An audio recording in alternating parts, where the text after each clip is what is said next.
Profitez de l'histoire suivante. Suite à la mésentente douloureuse entre mon conjoint et mon père âgé, ralenti par un incident récent, j'ai choisi de partir et de m'installer auprès de mon père. Et j'ai demandé le divorce pour lui donner une leçon. Pour mettre les choses en contexte, je suis mariée à mon mari depuis presque 2 ans maintenant. Il et moi sommes ensemble depuis 5 ans et je pensais que nous étions bien assortis, jusqu'à présent. J'ai 28 ans et il en a 30 et nous nous sommes rencontrés par l'intermédiaire d'amis. Pendant que nous sortions ensemble, nous n'avions pas vraiment de problème en tant que tel. La seule chose que j'ai jamais remarquée, c'est qu'il semblait un peu mal à l'aise en présence de mon père. J'ai dû essayer de lui en parler plusieurs fois, mais il m'a dit que ce n'était rien et qu'il était juste timide. J'ai trouvé cela un peu étrange car mon père était quelqu'un qui savait mettre tout le monde à l'aise autour de lui, alors je ne comprenais pas pourquoi il était timide en sa présence. Il ne parlait jamais à mon père et chaque fois que mon père venait nous rendre visite, il était très calme et distant. Mais ce n'était pas le cas avec les autres membres de la famille, et il semblait assez à l'aise avec eux. J'ai essayé de le convaincre de m'en parler, mais chaque fois que j'abordais le sujet, il me disait simplement que j'en faisais trop et qu'il n'avait rien contre mon père. Il me disait qu'il parlait à mon père comme il parlait à tout le monde et qu'il se comportait de la même manière avec lui. Alors j'ai décidé de ne plus lui en parler, car à chaque fois, c'était la même conversation. J'ai conclu que peut-être j'étais un peu trop sensible et j'ai décidé de laisser tomber. Après sa demande en mariage, je n'ai plus rien dit à ce sujet. La raison pour laquelle j'ai arrêté d'en parler, c'est que, si je suis honnête, je pouvais être un peu trop sensible concernant mon père. Mon père n'est pas jeune, mes parents m'ont eu alors qu'ils étaient bien au-delà de l'âge moyen de conception. Naturellement, mon père est beaucoup plus âgé que le père moyen d'une personne de mon âge. Il a déjà 72 ans et quand j'étais plus jeune, beaucoup de gens étaient très insensibles. Et ils se moquaient de moi pour avoir des parents tellement plus âgés que tout le monde. C'était toute une affaire et j'étais vraiment sensible à cela. En plus, j'avais aussi perdu ma mère quelques années avant de rencontrer mon mari, et mon père était mon seul parent survivant. Il était donc très important pour moi, et je ne supportais pas le fait que mon mari n'ait pas l'air d'avoir une relation très confortable avec lui comme c'était le cas avec tout le monde. Mais j'en avais parlé à mon père, et il m'avait dit qu'il n'avait pas de problème avec ça. Il pensait peut-être que mon mari avait juste besoin de temps pour s'ouvrir à lui et ça lui allait. Et tant que mon père était d'accord avec ça, je n'avais pas de problème non plus. Cependant, après notre mariage, les choses ont commencé à devenir encore plus étranges entre eux. C'était principalement de la faute de mon mari, car chaque fois que mon père venait nous rendre visite, il se mettait à agir de manière très étrange. On aurait dit qu'il attendait que mon père parte et dès qu'il n'était plus là, il paraissait très mal à l'aise et ne faisait même pas semblant de le cacher. Si mon père essayait de lui parler, il répondait seulement de manière brusque et coupait rapidement la conversation la plupart du temps. Il trouvait des excuses pour dire qu'il avait du travail à faire et quittait la pièce. Il ne revenait de son bureau que lorsque mon père était parti. Je trouvais cela très insultant et j'essayais de lui dire que ce n'était pas cool et que c'était assez irrespectueux envers mon père. Mais il continuait à me manipuler et me disait qu'il avait vraiment beaucoup de travail à rattraper et que cela n'avait rien à voir avec mon père. Je suis restée avec lui et j'ai cru à toutes ces choses parce que je l'aimais vraiment et je voulais que ça fonctionne. En outre, en dehors du problème avec mon père, lui et moi étions presque parfaitement assortis. Nous n'avions littéralement pas d'autre problème à part celui-ci.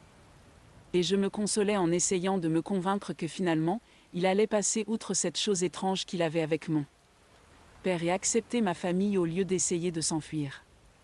Je pensais vraiment que ça allait finir par marcher, mais il y a quelques jours, j'ai eu une prise de conscience. Alors mon père a récemment eu un accident parce qu'il a perdu l'équilibre et a fait une vilaine chute dans l'escalier. Heureusement, ce n'était pas de très haut, et il s'est seulement foulé la cheville et s'est fracturé le poignet en cherchant à amortir la chute. Heureusement, il avait crié assez fort pour que son voisin entende et ait eu la gentillesse de s'occuper de mon père et de l'emmener à l'hôpital. Ce fut une entorse assez grave, et même s'il insistait pour dire qu'il allait bien, je savais qu'il avait besoin de mon aide. Il a dû rester une nuit à l'hôpital car il n'était pas en état d'être ramené à la maison et il y avait aussi quelques inquiétudes à propos de son âge avancé, donc il est resté en observation et j'ai séjourné avec lui. Ce jour-là, après lui avoir parlé, je m'attendais à ce qu'il rende au moins visite à mon père à l'hôpital, mais non. Cependant, à ce moment-là, je n'avais pas le temps de m'en soucier. J'étais assez secouée par l'incident et je n'étais pas prête à laisser mon père rentrer seul chez lui, donc je l'ai appelé et proposé de le ramener chez moi pour l'aider à se rétablir pendant les prochains jours car c'était crucial, et après une semaine, je l'aiderais à retourner chez lui et embaucherais une infirmière pour lui. Je pensais qu'il n'y aurait pas de problème car ma demande était tout à fait raisonnable. Je pensais qu'il serait d'accord assez facilement et je ne faisais que poser la question avant de ramener mon père à la maison. Mais au lieu de cela, il m'a dit qu'il n'était pas à l'aise avec ça. J'étais très en colère et épuisée de la veille, et quand il a dit qu'il n'était pas à l'aise, j'ai été assez agacée. J'ai immédiatement commencé à me disputer avec lui, et il m'a dit que j'étais déraisonnable et que je devrais tenir compte du fait que nous n'avons pas. Nous avons vraiment une maison spacieuse, donc nous devrons faire des compromis sur notre vie privée si nous décidons de laisser mon père vivre avec nous. Je pensais qu'il était stupide car je ne me souciais pas de notre intimité ou de petites choses comme ça, car il s'agissait de mon père dont nous parlions. C'était juste une question de quelques jours et ensuite, une fois qu'il aurait récupéré, il retournerait chez lui en un rien de temps. Mon père est très important pour moi et je pensais qu'il aurait dû être plus sensible, mais il pensait qu'il était raisonnable et que j'en demandais trop. J'étais déjà très en colère et cette dispute n'a fait qu'empirer les choses. Je lui ai donc dit que j'avais remarqué qu'il n'était même pas venu voir mon père quand il a appris que celui-ci avait eu un accident, et que c'était le minimum qu'il aurait pu faire. Alors je l'ai confronté, une bonne fois pour toutes, et je lui ai demandé quelle était la vraie raison et pourquoi il n'était pas d'accord pour que mon père vive avec nous. Et il a dit quelque chose que je ne pense pas pouvoir jamais lui pardonner. Il m'a dit qu'il avait l'impression que mon père essayait toujours de profiter de nous et que ça le mettait mal à l'aise. Jusqu'à présent, il avait simplement essayé d'éviter mon père car il ne voulait rien dire à ce sujet, mais comme je lui avais demandé de me dire la vérité, il a dû le dire à voix haute. J'ai vraiment été choquée, je ne savais même pas quoi dire, alors il a continué à parler et expliquer que la raison pour laquelle il en était arrivé à cette conclusion était que chaque fois qu'on se voyait, mon père se mettait à se plaindre de ce qu'il gagnait maintenant et que tout son argent partait dans le paiement des factures et qu'il n'aurait alors rien à la fin du mois. Et puis je lui donnais de l'argent, par obligation, et il trouvait toute cette affaire vraiment agaçante. Il croyait que je ne devais pas donner d'argent à mon père chaque mois et il trouvait très étrange que j'accepte cet arrangement. Cela m'a vraiment irritée car c'était mon argent que je donnais à mon père parce que je savais qu'il était à la retraite et je voulais pouvoir l'aider.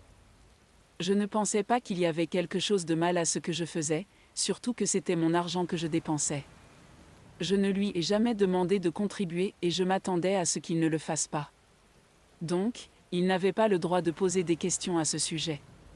Même s'il envoyait occasionnellement de l'argent à sa famille, je ne l'ai jamais interrogé à ce sujet, donc je ne comprenais pas pourquoi il se sentait en droit de faire des commentaires là-dessus. Mon père avait été professeur de lycée avant de prendre sa retraite et il avait économisé un peu d'argent, mais maintenant qu'il vieillissait, je voulais qu'il puisse bien vivre. Il avait bien son propre fonds de retraite mis de côté, mais tout devenait de plus en plus cher et il se plaignait toujours à moi à ce sujet car il ne voulait pas demander directement de l'aide, même s'il en avait besoin. Et je ne voulais pas être obligée de demander, alors je lui proposais simplement. C'était un accord tacite entre nous deux et tant que mon père et moi étions d'accord, je ne comprenais pas pourquoi mon mari pensait avoir le droit de transformer ça en quelque chose de laid. Je n'appréciais pas qu'il ait dit quelque chose d'aussi cruel sur mon père, comme s'il profitait de nous. Et j'ai raccroché pendant qu'il essayait encore d'expliquer ce qu'il voulait dire, car je n'étais tout simplement pas intéressée. Même si mon père profitait de qui que ce soit, c'était de moi. J'étais sa fille, il avait tout à fait le droit de me demander de l'argent et c'est mon père, et c'est mon argent, donc je peux le donner à qui je veux. Tant que cela n'affecte pas ma capacité à partager le loyer avec lui et à contribuer équitablement aux dépenses du ménage, je ne pense pas que cela le regarde ce que je fais de mon argent. C'était ma réflexion et donc, j'ai décidé de vivre avec mon père les prochains jours. J'étais très contrariée contre mon mari et je m'attendais à des excuses de sa part, mais il continuait juste à me texter en me disant que j'étais enfantin et déraisonnable et que je devais comprendre son point de vue. Mon père n'avait pas du tout connaissance de tout cela, et il ne sait toujours rien à ce sujet. Il m'a posé quelques questions sur mon mari quelquefois et il semble un peu déçu que son gendre ne soit pas encore venu le visiter, mais je ne vais pas lui dire ce que mon mari a dit à son sujet car je sais que ça va seulement le blesser et je ne veux pas que ça arrive. Cependant, il devient de plus en plus difficile pour moi de garder ce secret pour moi. J'ai passé quelques jours chez mon père, mais je ne pouvais pas y vivre indéfiniment car je devais retourner travailler, donc j'ai dû engager une infirmière et revenir chez moi. Je n'ai pas parlé à mon mari depuis cette dispute que nous avons eue au téléphone ce jour-là à l'hôpital. Je ne lui parle pas. Nous avons parlé il y a quelques jours, mais même cela s'est terminé par une dispute, donc nous en sommes arrivés à ne plus nous parler. J'ai continué à rendre visite à mon père tous les jours après le travail, et une fois de retour chez moi, je me suis juste couchée sans interagir du tout avec mon mari. J'étais très contrariée par tout cela et j'avais pensé au divorce, mais je ne pouvais simplement pas accepter que les choses en soient arrivées là, et j'étais vraiment malheureuse. Il n'a pas essayé de me parler ou de s'excuser, et c'était très clair de par son comportement qu'il pensait n'avoir rien dit ou fait de travers. Cela a duré quelques jours et puis la semaine dernière, un jour, il a enfin pris la parole. Il avait l'air très perturbé, et quand je lui ai demandé ce qu'il se passait, il m'a dit que sa sœur l'avait appelé en pleurs et lui avait dit qu'elle avait besoin d'aide car elle avait été expulsée de son logement. Apparemment, elle et ses amis avaient fumé de la drogue pendant l'absence du propriétaire, ce qui était une occurrence assez courante. Cependant, il n'avait pas prévu que le propriétaire rentrerait plus tôt que d'habitude et il a réalisé, en sentant une drôle d'odeur, qu'il se passait quelque chose d'étrange. Donc il a décidé de vérifier l'appartement et quand il est monté, elle et ses amis. Les amis n'étaient même pas assez futés pour cacher les preuves et tout était étalé au grand jour. Son propriétaire était plutôt conservateur et n'appréciait pas du tout ça. Cela violait également les termes de leur contrat de location, donc elle a été expulsée immédiatement et avait besoin d'un endroit où loger. Sa sœur, Stacy, a 21 ans et a obtenu son diplôme universitaire il y a 2 mois. Je sais que 21 ans, c'est assez jeune, mais je pense que même à cet âge, on sait faire la différence entre s'amuser et être irresponsable. Et je pense qu'elle était simplement irresponsable, donc je n'avais aucune sympathie à lui accorder. De plus, j'étais vraiment en colère à cause de ce qu'il avait dit à propos de mon père, donc quand il m'a dit qu'il pensait offrir un logement à Stacy, je lui ai dit que cela ne me convenait pas. Et c'est ainsi que tout a commencé. Lorsque je lui ai dit que je n'étais pas d'accord pour que Stacy vive avec nous, il s'est énervé contre moi et a commencé à m'accuser d'être égoïste, il ne pouvait pas croire que j'étais si vindicative. Je ne pense pas être vindicative dans mes actions, je lui rendais simplement la monnaie de sa pièce. Nous avons eu une énorme dispute, beaucoup de choses ont été dites et il en est venu à me maudire, ce qu'il n'avait jamais fait auparavant. J'ai été profondément blessée par cela, et j'ai décidé de lui dire que puisque nous avions tant de problèmes, je pensais qu'il était préférable pour nous de divorcer et d'en rester là. Il était devenu de plus en plus évident pour moi que ces problèmes étaient insolubles car il n'était pas disposé à travailler dessus ni à reconnaître que ce qu'il faisait était mal. J'ai donc fait mes valises et j'ai déménagé chez mon père car je pense que je n'aurais jamais dû lui donner autant de chance. Si un homme ne peut pas respecter ma famille ni d'où je viens, il est très peu probable qu'il puisse me respecter en tant que personne. J'ai décidé de le bloquer de partout et je n'ai pas repris contact avec lui. J'ai également tout raconté à mon père. Quand mon père m'a demandé si je pouvais lui donner une autre chance, j'ai compris à quel point il était généreux. Cependant, après avoir refusé de s'excuser et agi de la sorte, je ne veux plus lui donner une chance. J'ai été claire, je ne tolérerai plus un tel manque de respect. Récemment, ma belle-mère et Stacy m'ont contacté pour me dire la même chose, que j'exagérais et que je devrais au moins laisser mon mari s'exprimer. Mais pour moi, ces paroles étaient injustifiables et je n'avais pas envie de l'écouter. Elles ont insisté en affirmant que ces choses arrivaient dans un mariage et que je ne devais pas abandonner. Cependant, je ne suis pas d'accord. Je peux pardonner le manque de respect envers moi, mais pas envers mon père. C'est un sujet très sensible pour moi, et je ne veux pas entendre ce qu'il a à dire. Bien qu'ils insistent pour que je lui parle, je refuse de le faire. Je ne peux pas croire que j'ai pu l'ignorer si longtemps, peut-être parce que je l'aimais. Mais je ne peux plus prétendre qu'il n'y a rien de problématique dans sa manière d'agir avec mon père. Ce qu'il a dit à propos de mon père, je ne peux pas prétendre ne pas l'avoir entendu. Il aurait pu s'excuser, mais il ne l'a pas fait. Donc maintenant, je n'ai d'autre choix que de partir. J'ai déjà parlé à un avocat, et nous allons entamer une procédure de divorce dans quelques jours. J'ai également bloqué ma belle-mère et Stacy, même si je n'avais pas de mauvaise relation avec eux. En fait, c'est la raison pour laquelle j'avais répondu à leurs appels plus tôt, même si je ne parlais pas à mon mari. J'ai toujours eu de très bonnes relations avec eux, en fait, avec toute sa famille. Je n'ai jamais eu de mots négatifs à dire sur quiconque dans sa famille. Cependant, j'ai compris que même mon mari et moi avions certainement des défauts.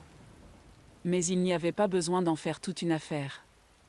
Je ne pense pas que ce qu'il a dit à propos de mon père était même un défaut, c'était simplement quelque chose qui s'était produit à cause des circonstances. Mon père avait besoin d'argent, et je voulais pouvoir le soutenir. Nous avions un accord, c'était notre affaire. Pas besoin pour lui d'intervenir là-dedans. Je sais que je me répète, mais cela m'irrite à chaque fois que j'y pense. Je ne peux pas croire que j'ai supporté ce type si longtemps, espérant qu'il changerait, mais il continuait juste à me manipuler. Je me sens comme une idiote, mais pas de souci, je lui rendrai la monnaie de sa pièce. Je ne vais certainement pas rendre le divorce facile et veiller à ce qu'il paie pour tout ce qu'il m'a fait subir et dit sur moi et ma famille. Je n'ai pas du tout envie de pardonner en ce moment. Mise à jour 2, cela fait 2 semaines que j'ai déménagé de chez moi et hier, mon mari a enfin été servi des papiers de divorce. Je ne sais pas pourquoi, mais il était en fait choqué de les recevoir. Je ne sais pas à quoi il s'attendait. Je ne lui ai pas parlé pendant les 2 dernières semaines et... Le texte original a été tronqué, je l'ai bloqué lui et toute sa famille. Je pense que c'était assez clair que je me dirigeais vers un divorce et que notre mariage était terminé. Si je voulais vraiment lui donner une chance, je serais retournée vers lui. Il était très contrarié quand il a reçu les papiers et m'a appelé presque immédiatement, je pense. Il a commencé à crier au téléphone. Il m'avait appelé de son lieu de travail, que je n'avais pas bloqué car j'avais oublié. Mais j'ai quand même répondu à l'appel quand mon téléphone a sonné parce que je voulais savoir ce qu'il avait à dire là-dessus. Dès que j'ai décroché, il a commencé à crier contre moi. On aurait dit qu'il criait depuis longtemps, je l'ai juste attrapé au milieu. Il était très en colère et ne cessait de me dire que ce que je faisais était inacceptable et que je devais revenir en arrière. Il pensait que je plaisantais à ce sujet, et que j'essayais simplement de le faire capituler en s'excusant, mais il m'a dit qu'il ne se laisserait pas intimider et qu'il savait que je n'allais pas le quitter. Je ne sais pas pourquoi il croyait cela car je l'avais déjà écarté de ma vie et ça faisait 2 semaines que je l'avais fait, je m'en sortais très bien. Peut-être pas aussi heureuse que je pourrais l'être mais j'allais bien. Il me manquait, mais je savais que je ne pouvais pas revenir vers lui, pas après ce qu'il s'était passé. Et même maintenant, il ne lâchait pas prise sur son orgueil. Il voulait toujours prouver qu'il avait raison, c'était plus important pour lui que notre mariage. Ça ne lui coûterait rien de manquer de respect à mon père et de s'excuser auprès de moi pour m'avoir blessé en disant ce qu'il a dit. J'étais tellement fatiguée de lui que je lui ai dit que je ne voulais plus jamais avoir de ses nouvelles et que je parlais sérieusement du divorce. J'avais essayé ma patience avec lui mais comme il ne semblait pas en tenir compte, je ne voulais pas gaspiller plus de mon temps et de mon énergie avec lui. Je lui ai dit que notre mariage n'avait été qu'une énorme erreur et que j'étais prête à l'admettre maintenant parce qu'il m'avait montré qu'il ne se souciait pas de moi autant qu'il le prétendait. Je vais terminer ma réponse si vous voulez. Dites-moi si vous souhaitez que je continue. Il est difficile de faire face, mais je sais que je dois m'en sortir, pour moi-même et pour mon père. Il n'a personne pour s'occuper de lui en ce moment. Si je commence à faiblir, il devra être fort pour moi et je ne pense pas que ce soit ce qu'il faut en ce moment. Je me sens un peu mal par rapport à tout ce qui se passe et je veux me distraire, mais c'est vraiment difficile car ma vie tournait autour de mon mari et de mon père, puisqu'ils étaient ma seule famille, et maintenant, il est parti et je ne sais pas si je pourrai jamais retomber amoureuse. Beaucoup de choses m'affectent vraiment en ce moment, mais j'essaie de les surmonter. Mise à jour 4, salut les gars, cela fait 1 an que j'ai divorcé. Nous n'avons pas vraiment eu une longue attente pour le divorce, donc nous l'avons terminé assez rapidement. Nous n'avons pas non plus eu à nous battre longuement pour tout ce que nous avions et avons divisé nos biens de manière plutôt paisible et amicale. Nous n'avons pas parlé pendant le processus sauf lorsque nous nous sommes rencontrés pour quelques négociations. Nous avons tous les deux accepté le fait que cela se produisait. Nous n'avons pas eu de conclusion, mais je pense que l'absence de conclusion est aussi une sorte de conclusion. Au final, il n'a pas présenté d'excuses pour quoi que ce soit. Et je n'avais rien à regretter, donc je n'avais rien à lui dire. Mais je pense que nous souffrions tous les deux de la même manière.